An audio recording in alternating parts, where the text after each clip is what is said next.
They joked about the boxes for years, but what if the boxes were hiding something far bigger? Because a luxury mansion just appeared for sale and vanished within minutes, and the name attached to it was not who you would expect. Now there are reports of urgency, silence, and a deadline.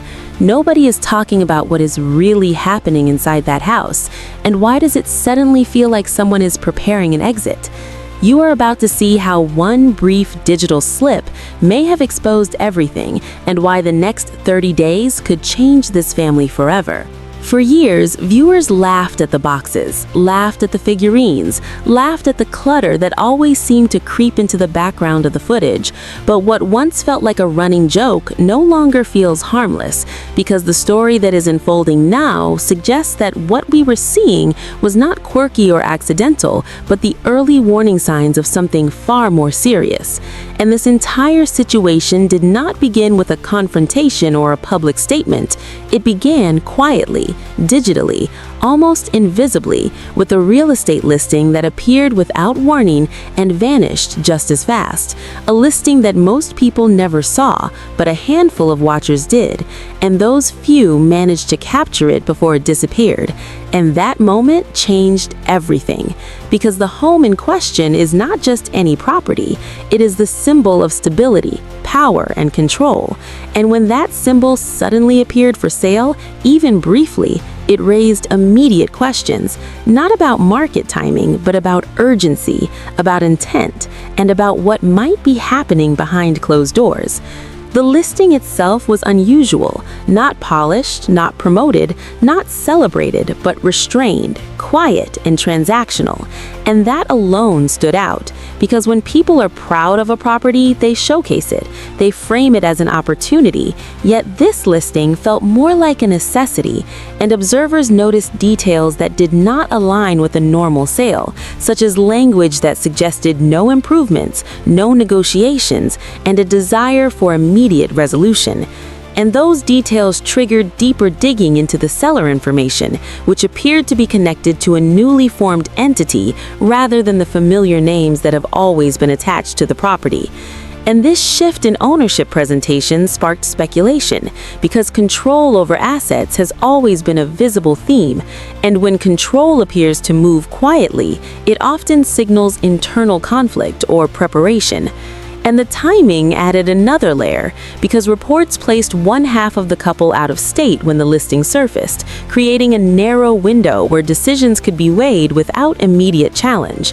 And whether that timing was coincidence or calculation remains unknown, but what is clear is that the listing did not stay live long enough to be dismissed as routine. It vanished quickly, almost urgently, as if someone realized it should not have been seen. Yet screenshots, however, do not vanish, and once those images circulated, attention shifted from the digital listing to the physical condition of the home itself. Because when a property is offered without repairs or conditions, the question becomes why? And that question led many to reconsider what they had seen over the years: the background clutter, the narrowing pathways, the blocked spaces that once seemed inconvenient but now appeared concerning. And reports began surfacing from individuals claiming to have been inside or near the property, describing an environment that felt closed in, overwhelmed, and difficult to navigate. And while these accounts remain unverified, they aligned with visible exterior clues, such as covered windows, limited access points, and a general sense that the home was turning inward rather than opening outward. And this is where the narrative deepened, because homes do not retreat without reason, and when a space becomes overloaded, it creates not just inconvenience but risk, and that risk carries consequences, especially in areas governed by strict safety standards. And at this stage, the conversation shifted from speculation to process, because when concerns are raised about accessibility, airflow, or emergency response, authorities are required to assess, and if issues are identified, notices can be issued that demand corrective action.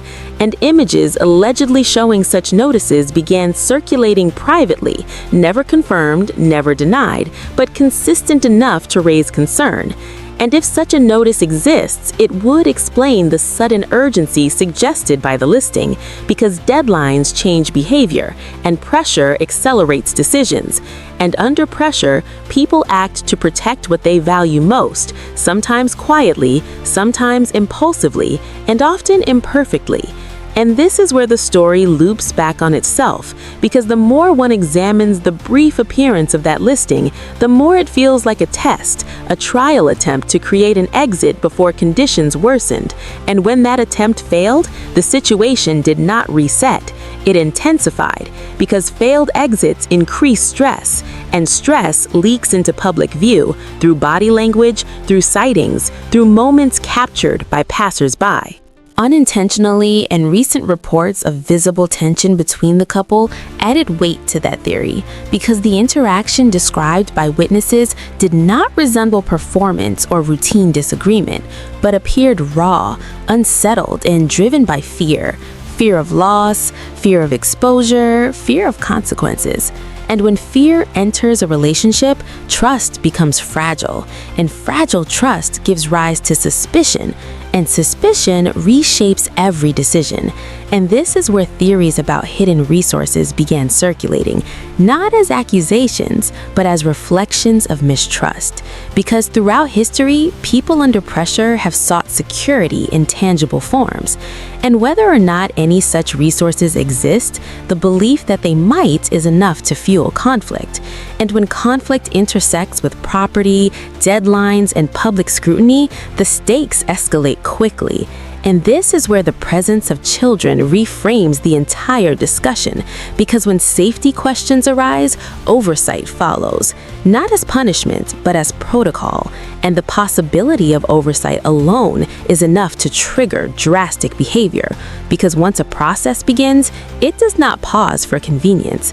And that looming reality casts a shadow over every rushed decision, every late-night light, every vehicle parked where it was not before, because patterns change when people are preparing for something, and neighbors notice, watchers notice, and the internet notices. And suddenly, a situation that may have been manageable in private becomes magnified and amplified. And this amplification creates its own pressure loop, because silence invites speculation, and speculation fuels attention, and attention makes quiet solutions harder to achieve. And this is the tension at the center of this story. A home that once symbolized success now represents vulnerability. A relationship once presented as stable now appears strained. And a future that once felt controlled now feels uncertain. And we return again to the beginning, to that brief digital footprint that vanished, because it may have been the first visible crack in a structure that was already under strain. And until clarity emerges, every unanswered question feeds the next, and every development points back to the same unresolved issue. What is really happening inside that house? And why did someone feel the need to prepare an exit so quietly? As attention intensified, the focus shifted from what might have happened to what could happen next, because when pressure builds behind closed doors, it eventually forces movement, and those movements leave traces. And according to observers, the patterns around the property began to change. Lights turning on at unusual hours, vehicles repositioned, routines disrupted, and behaviors altered in subtle but noticeable ways. And while none of these details confirm any single theory, together they paint the picture of a household under sustained stress. And when stress reaches that level, people stop planning long-term and begin reacting short-term, prioritizing survival, stability, and control. And this reactive state may explain why reported public interactions appeared unusually tense, because when private concerns spill into public spaces, it signals that containment has failed. And in those moments, language matters, posture matters, silence matters. And witnesses described exchanges that felt urgent, unresolved, and emotionally charged. And when experts analyze such moments, they often point not to what is said, but to what is repeated, because repetition signals fixation, and fixation reveals fear. And according to interpretations circulating online, certain phrases appear to surface again and again, suggesting a preoccupation with loss. Whether that loss was financial, reputational, or personal remains unknown, but the intensity itself suggests that something valued felt threatened. And this brings the conversation back to assets, not just physical property, but perceived security, because for years, the home represented the final consolidation of resources after multiple departures. And if that final anchor feels unstable, the psychological impact can be profound. And this is where speculation about internal disagreements gain traction. Because when partners disagree on how to respond to a crisis, the divide widens. One may push for rapid change while the other resists, creating a stalemate. And stalemates under deadlines become explosive.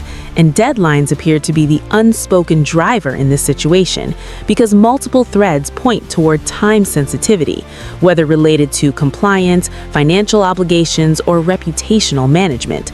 And when time is limited, options narrow and choices become more extreme, which may explain why observers believe contingency plans were being tested quietly. And when those plans surfaced prematurely, they were pulled back instantly, suggesting they were not yet meant to be seen. And this secrecy feeds curiosity, because transparency diffuses speculation, while secrecy amplifies it. And as speculation grows, so does scrutiny, and scrutiny invites oversight, and oversight introduces consequences. And this cycle is difficult to escape once it begins. And within this cycle, the well-being of children becomes central, because regardless of adult conflict, stability for minors is paramount. And when environments are perceived as unstable, questions follow, not out of malice, but responsibility. And the mere possibility of external review can trigger defensive behavior, because it reframes the situation from private matter to public concern. And that shift changes everything, because public concerns are governed by process, not preference, and process does not bend to image or narrative. And this may explain why reported efforts appeared rushed, because when outcomes are no longer fully controllable, people attempt to regain agency through movement, relocation, reorganization, or liquidation. And each of those actions carries risk, because acting quickly increases the chance of exposure, mistakes, or contradiction. And those risks appear to be accumulating, because once multiple narratives emerge, it becomes harder to maintain a single coherent explanation. And this fragmentation is visible in how observers interpret recent events. Some see conflict, others see collapse, others see strategy. And the truth may contain elements of all three, because human behavior under pressure rarely fits one category. And this is where the loop tightens again, because every new theory circles back to the same unresolved center: the condition of the home, the stability of the household, and the ticking nature of whatever deadline exists, whether formal or perceived. And until that deadline passes or is addressed, the tension remains unresolved, and unresolved tension manifests as silence, guarded statements, or complete withdrawal. And that silence is not neutral. It invites interpretation, and interpretation becomes content, and content drives attention, and attention escalates stakes, and the cycle continues. And this is why the story feels suspended, because it has not reached resolution, and until it does, each development feels like a precursor rather than a conclusion, and observers remain fixed on small details, because in moments like these, small details often precede major shifts. And whether that shift takes the form of compliance, clarification, relocation, or public acknowledgement remains to be seen. But one thing is consistent: when systems built on control encounter forces they cannot manage internally, they are forced to adapt or break. And adaptation often looks messy before it looks resolved. And this moment appears messy, fragmented, and unresolved. And that is why interest remains high, because audiences sense that something fundamental is changing. And when foundational narratives shift, the ripple effects extend far beyond a single property or relationship. They redefine past decisions, future expectations, and public perception.